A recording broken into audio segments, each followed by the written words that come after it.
याद बाल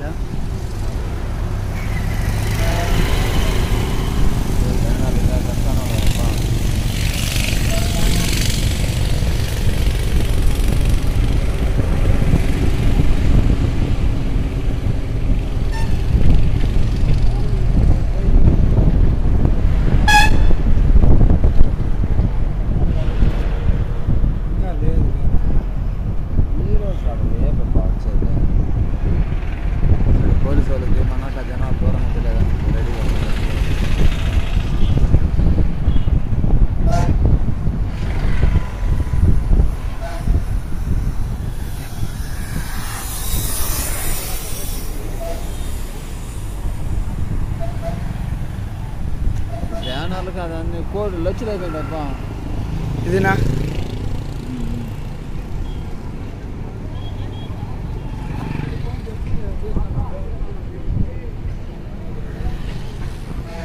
అప్పుడే వచ్చేసినారు కదా అబ్బా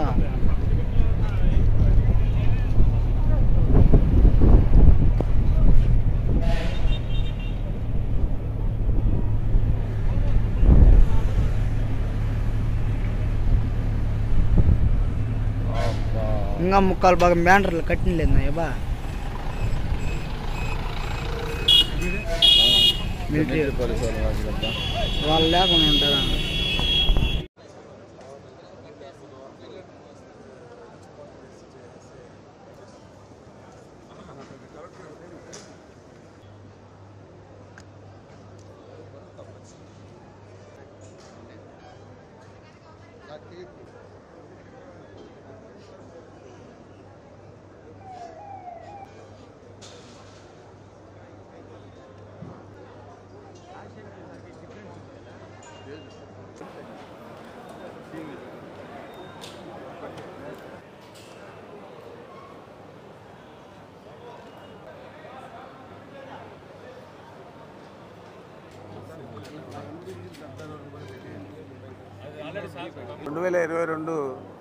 ఏం బా అందరూ రెడీనా 2022 సెప్టెంబర్ నెలలో చేయూత ప్రోగ్రాంకు మన ప్రీతమ నాయకుడు ముఖ్యమంత్రి జగన్మోహన్ రెడ్డి గారు రావడం జరిగింది. ఆ సందర్భంగా కుప్పం నాయకులందరూ కూడా భరత్ గారి ఆధ్వర్యంలో మన సెంథిల్ గారి ఆధ్వర్యంలో ముఖ్యమంత్రి గారిని అందరినీ కాలువ పూర్తి చేసి మాకు నీళ్ళు వచ్చే విధంగా చర్యలు తీసుకోవాలని చెప్పడం ద్వారా సమావేశంలోనే అనౌన్స్ చేశారు. తప్పకుండా పూర్తి చేస్తాం ఎన్నికల లోపల అని చెప్పి. ఆ విధంగానే ఇప్పుడు ఎన్నికల లోపల పూర్తయింది. నీళ్లు కూడా వస్తూ ఉన్నాయి.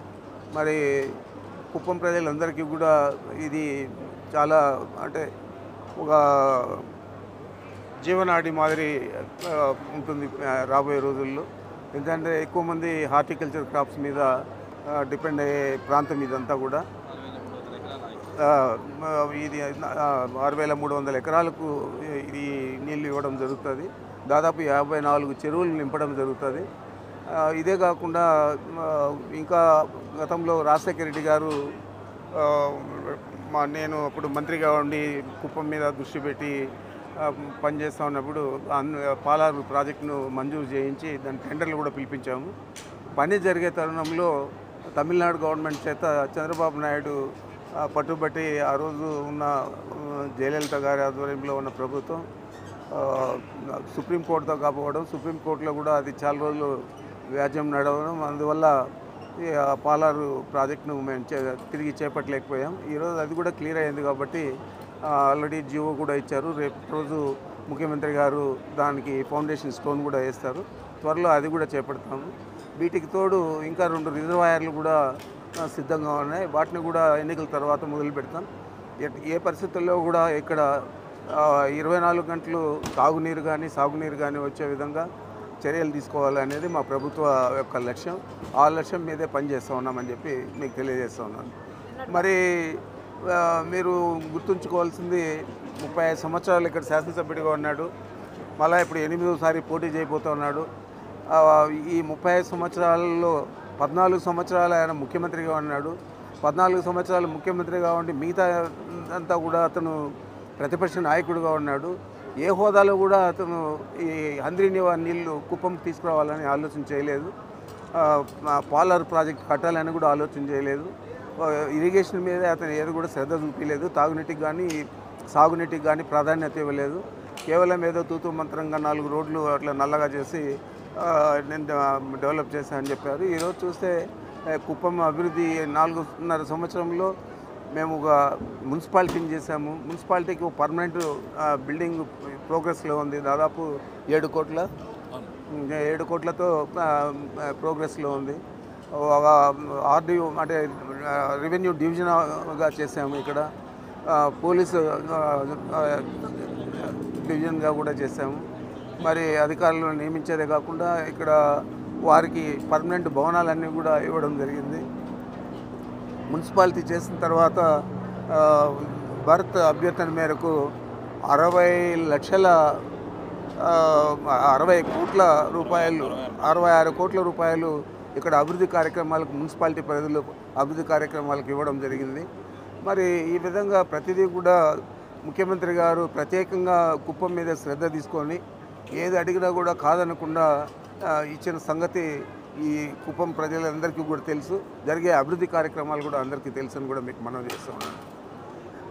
మరి మేము ఇక్కడ రాజన్న క్యాంటీన్ అని చెప్పి ఒకటి పెట్టాము మా పార్టీ తరఫున. పెడితే రోజువారీ కూడా 1000 మంది భోంచేసే పరిస్థితి ఉన్నది. మరి వాళ్ళు మాకు ధీటుగా చేయలేక ఒక ట్రాక్టర్ మీద తెచ్చి కొంతసేపు ఇచ్చేసి వెళ్ళిపోయే పరిస్థితి ఉంది. మేము 2 చోట్ల పెట్టాము ఈ క్యాంటీన్. ఉదయం పూట పూల మార్కెట్ దగ్గర అక్కడ వచ్చే రైతులందరికీ కూడా అనుకూలంగా ఉండాలని, ఇంకొకటి మార్కెట్లో పెట్టాము. బాగా అంతా కూడా దాదాపు రోజు కూడా 1000 నుంచి 2000 మంది దాకా భోంచేస్తూ ఉన్నారు. మరి ఈ విధంగా ఏది చూసినా కూడా పార్టీ పరంగా చూసినా లేకపోతే ప్రభుత్వ పరంగా చూసినా జగన్మోహన్ రెడ్డి గారు తీసుకున్నంత శ్రద్ధలో 10% కూడా ఈ కుప్పం అభివృద్ధి మీద కానీ ఈ కుప్పం ప్రజల ఆకాంక్షల మీద కానీ ఎప్పుడు కూడా చంద్రబాబు పనిచేయలేదు.